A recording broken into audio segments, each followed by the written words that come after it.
Достар, бүгін қыздармен манты жасап, соның видеосын сізге ұсынайын деп отырмын.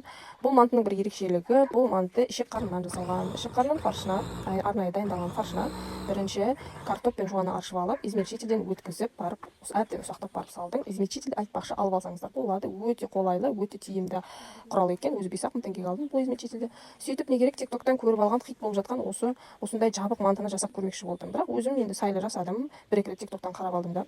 Енді қыздарыма үйретіп, қыздарым мен ысып тұрайын, мынаны сендер жасай беріңдер деп едім. Онымен қыздарым келістіре алмады. Кішкене енді ашуланып та қалдық. Сонымен не керек, үлкен 2 жайманы жайдым да алдарына тастадым.